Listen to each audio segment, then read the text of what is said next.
This lesson is about the Pythagorean theorem and the converse of the Pythagorean theorem. By the end of the period, you'll be able to use Pythagorean theorem to find the missing side of a right triangle, determine if three side lengths can make a triangle, and if they can, which type of triangle it is, and then apply the Pythagorean theorem to word problems. So hopefully you've heard of the Pythagorean theorem before, and you would have covered it. You may not remember it, but you would have covered it in middle school and in previous classes. But what it is if you have a right triangle, then there exists a special relationship between the legs and the hypotenuse. Now, vocabulary-wise, it's very important you understand what we mean by this. So if we're looking at my triangle that we have here, okay, so we say if ABC is a right triangle, so triangle ABC, then again, in the way we have this oriented here, segment AB, so this segment here with the C next to it, will be the hypotenuse. The hypotenuse is always opposite the right angle. So when you're working with a right triangle, I think the number one thing you need to do when you're working with it is identify which side is the hypotenuse. So find your right angle, find the side that's opposite it. In this case, it's labeled with a lowercase c. That'll be your hypotenuse. We tend to use that lowercase c as hypotenuse. So that means that side a squared plus b squared will equal the c squared. This is the Pythagorean theorem. Because this relationship exists, we can use this to find a missing side to a right triangle. So again, identify the hypotenuse. So on number 7, we find the right angle, the side opposite it's the hypotenuse. In this case, it's not labeled with a C, it's labeled with an X. So I know that 8 squared plus 6 squared is going to equal x squared. Okay, so we're using the Pythagorean theorem to set this up. So you go 8 squared plus 6 squared, and that's 64 plus 36 equals x squared. So that's 100 is equal to x squared. Now, if you remember back, well, some of you have taken algebra 2, some of you have not. The way you get rid of this power of 2 on this is you take the square root. So I take the square root of both sides. The x squared becomes x. The 100 becomes 10. Remember, square root is basically saying to yourself, what number times itself will give you the number that's under the square root? In this case, it's 10. So my hypotenuse is 10. Now, if you remember back to the previous slide, we talked about the hypotenuse being the longest side of your triangle. So when you solve for x in this case, one big clue to if you're on track or not is if you got x to be a number that's bigger than the other two legs, which were 6 and 8, and it is. Okay, on number 8, again, getting it set up correctly. So once again, they're asking you to find the hypotenuse. It's the side opposite the right angle. So I'm going to do 7 squared plus 24 squared. And that's going to equal x squared. So 49 is 7 squared. 24 squared is 576.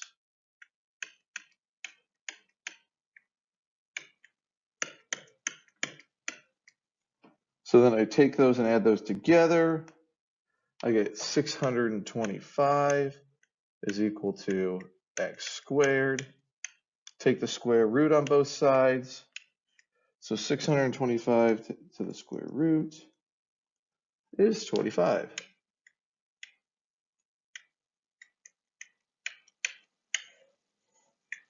It will not always work out nice like this, but it did in these two cases. Again, 25 should be bigger than the other two sides, which it is, so I'm confident in my answer. So what if we're given a question where it's not the hypotenuse that you're trying to find? So again, I think the most important thing to do whenever you're doing a question is identify the hypotenuse when you're working with a right triangle and you're trying to find a missing side like we are in these 3 questions here. So in each case, I'm just identifying it first on each of these cases. In each case here, you're identifying, again, it's the side opposite the right angle. So in this case on 19, you got to be careful, okay? It's going to be 16 squared plus x squared equals 19 squared. So we set it up like that. So you're going to take 19 squared, get 361. You're going to take 16 squared and get 256. And then you have your x squared there. Now, I want to know what x is, so you got to isolate that. So we're still using our algebra skills. You're going to subtract 256 over, so 361 minus 256. It gives me 105. And that's what x squared is. Then I take the square root of both sides. Again, that's how I get from x squared to x. Take the square root of both sides. And this, again, the directions do say the nearest tenth. That's one decimal place. So this gives me 10.2. Now, again, let's think about our answer. In this case, x was not the hypotenuse. And so when we start this question, we are immediately thinking that it's going to have to be smaller than 19, which 10.2 is. So my answer is reasonable. Number 20. We actually don't know either one of these sides. So again, setting this up, it'll be x squared plus x squared equals 6 squared. Okay, we originally identified the hypotenuse, set up our Pythagorean theorem. Now, whenever you have like terms like this, you can combine them. So 6 squared is 36. X squared plus x squared is 2x squared. Remember, when you add like bases, you just combine the coefficient, the number in front. So again, we're using a little more algebra than we'd have in other previous problems in here. Divide both sides by 2. You end up getting x squared is equal to 18. Take the square root. X is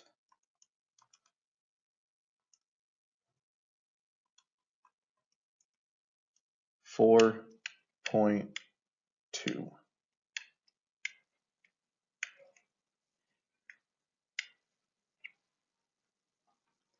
Lastly, setting this up,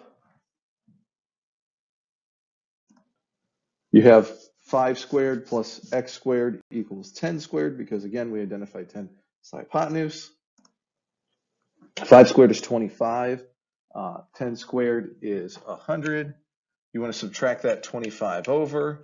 So it's x squared is equal to 75.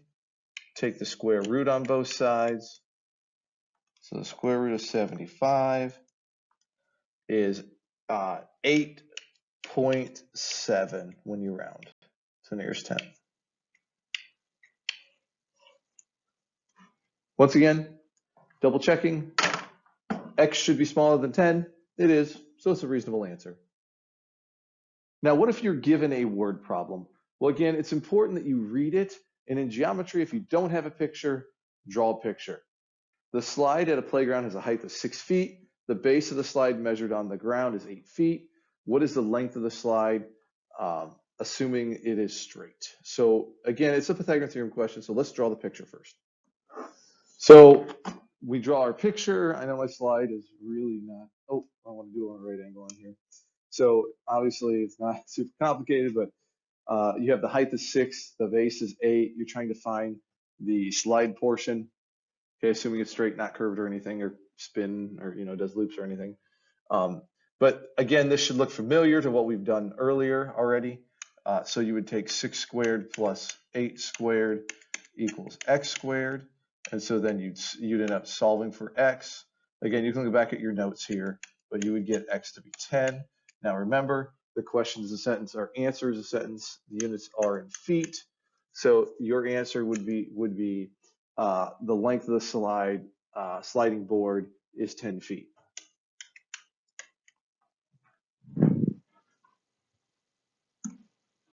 So write it out in a sentence like that. The bottom of a 13-foot straight ladder is set into the ground 5 feet away from a wall. when the top of the ladder is leaning against the wall, what is the distance above the ground it will reach? So again, drawing your picture for this. So again, have your picture drawn. Again, it tells you the length of the ladder. So that is actually going to be your hypotenuse here. We're leaning up against the building. So basically the wall of the building and the ground is going to form a right angle. We're trying to find out how high it reaches on the wall. It's saying that the bottom of the ladder, which is right here, is 5 feet away from the base of the wall. This is what your picture should look like. So now you want to write your Pythagorean theorem for this, with 13 being the hypotenuse. So it's x squared plus 5 squared equals 13 squared. So we take the 5 squared and get 25, the 13 squared and get 169. Subtract the 25, take the square root, you get 12. So the ladder will reach up 12 feet on the wall. In shop class, you make a table. The sides of the table measure 36 inches and 18 inches. If the diagonal of the table measures 43 inches, is the table rectangular? So now you're taking this, again, draw your picture here. So I've crudely drawn our rectangular table. Obviously, it's not the scale, but you have 36, 18, and 43. And so you want to determine, is this angle that I'm circling right here, is that a right angle? And if these three numbers fit in the Pythagorean theorem, then it is. So let's write them out. So you'll notice when I wrote my Pythagorean theorem, I actually put a little question mark here. I'll put a box around the question mark, saying like, I'm not sure these are equal or not. And so then I just took 18 squared and 36 squared. I added them together. I got 1,620 and I got 1,849, which they are not equal to each other. And so then that means that this is not a right angle here. So what I circled there is not a right angle. If it was a right angle, then these three numbers would fit the Pythagorean theorem. So is the table rectangular? No, it is not. Okay, so that's how you can use Pythagorean theorem to kind of check something that's already made. So now we have a doorway in the family room measures 6.5 feet by 3 feet. What is the length of the diagonal of the doorway? This is important if you are going to be moving like a piece of furniture or something through, because the diagonal of a door is actually always bigger than the actual height of the door, which makes sense. There's more space there. So you want to draw your door, right? So it's 6.5 feet. It's 3 feet. And then you want to know what the diagonal is there. Now, again, assuming that your door is not your doorway is not messed up, that's a right angle there. So then you're setting up the Pythagorean theorem. So we have 3 squared plus 6.5 squared equals x squared. Again, looking at how I labeled x as the hypotenuse here, and that's the diagonal of the doorway you're looking to find. So we square them, we add them together, we take the square root, we get 7.2, and it is feet. So the length of the diagonal of the door, and I did round, it's because 7.1 something, whatever. And so 7.2 when you round it. Interesting point of order. This is how they determine the lengths of like a TV screen. So they actually describe them by the length of the diagonal. So if you were by a TV, it's always measured by the diagonal.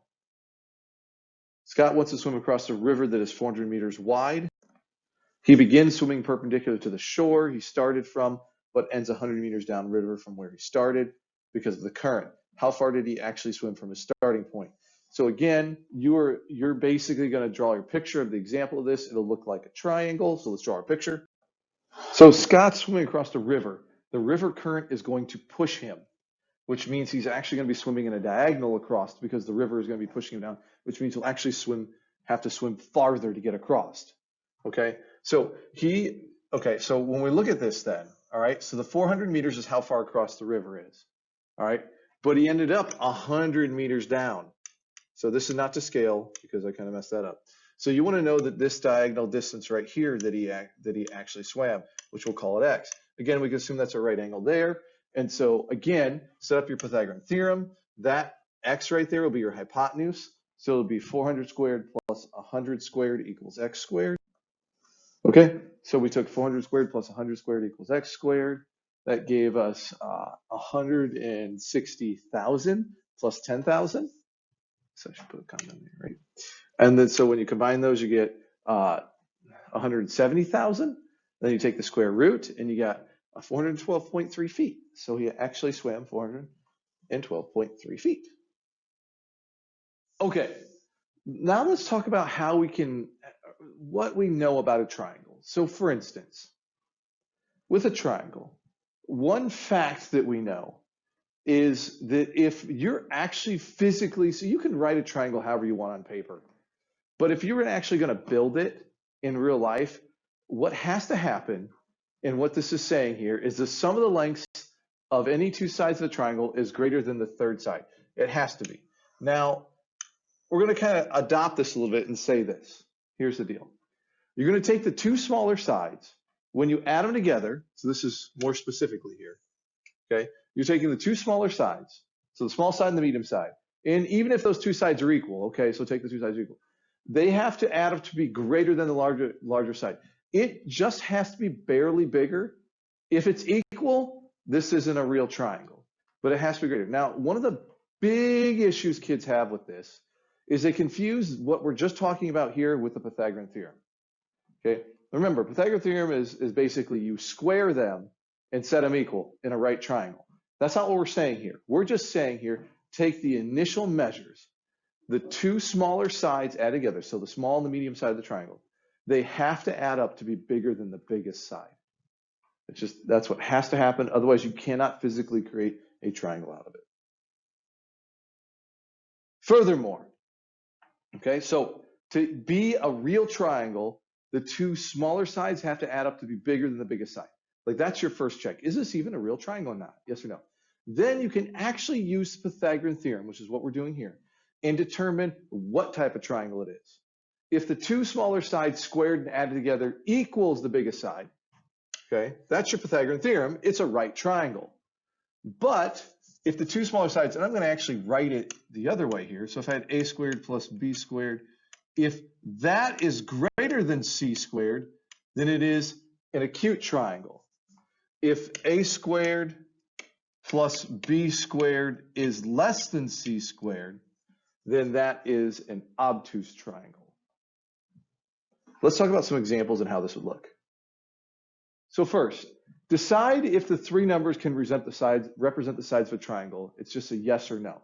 Now remember, determining whether it's real sides of a triangle means you have to be able to add the smaller sides. So add the smaller.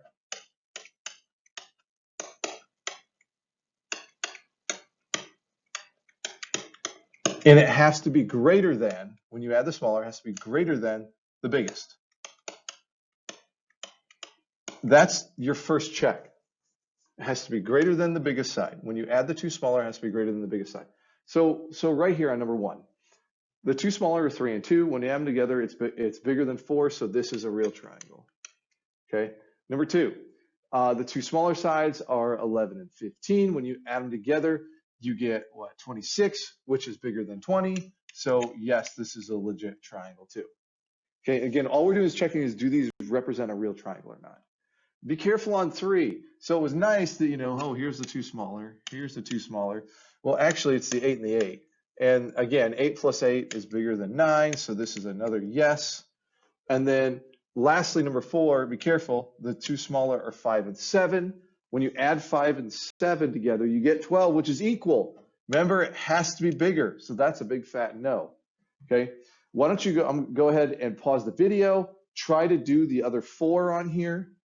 So pause the video now. I'm going to write all the answers at once. Here are your answers. So number 5, they're all equal. So obviously 10 plus 10 is bigger than 10, so it's yes. Number 6, you have 14 and 7. That gives you 21, which is not bigger than 30, so that's not a real triangle. And then number 7, you have 24 and 10. When you add them, you get 34, so that is a yes. And then what I did is I took my calculator and I found that the square root of 10 was. And I got 3.2. And 3.2 plus 17 is 20.2. And so number 8 is also a yes. All right, so again, to check if it's a real triangle or not, you just add the two smaller sides. They have to be bigger, not equal, bigger. Okay, so that's how you can first check if it's really a triangle or not. So now putting it all together, okay, we want you to do 2 things here. Decide whether they can form a triangle or not. So again, add the smaller and see if it adds up to the biggest. So Do the smaller sides add to be greater than the biggest side? And then the second part, decide if it's right, acute, or obtuse. Now remember, to do this, to determine this, you basically take the two smaller sides, square them, add them together, you get an answer. Take the biggest side, square it. If those two numbers, so the smaller side squared and added together, is equal to the biggest squared, it's a right triangle. If it's greater than, it's acute. If it's less than, it's obtuse. So go ahead and try questions 1 through 3. Pause the video now, and I'll work them out. So we determined that questions 1 and 3 are legit triangles because 3 and 4 is bigger than 5. Number 2 is no because 13 and 5 is 18, so no. And then for number 3, 4 and 5 give you 9, which is bigger than 8. So we check that. So now what we're going to do, and if you haven't done it, is I want you to determine what type of triangle they are. So again, we go ahead now, once we determine if they're a real or not triangle, so 1 and 3 were real.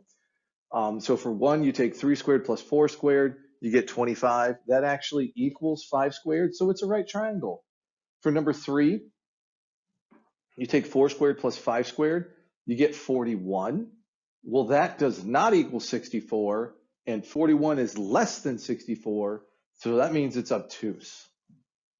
Go ahead and pause the video now and complete questions 4, 5, and 6. So on number 4, again, 5 squared plus 6 squared, does that equal 7 squared? No, it does not. 5 squared plus 6 squared is 61, which is bigger than 49, which is what 7 squared was. So it's acute. Number 5 was a no. It's not even a real triangle. Number 6 is yes, because 4 plus 4 is bigger than 5. So it's yes, a real triangle. So then 4 squared plus 4 squared equals 32. That's bigger than 5 squared, so it's another acute.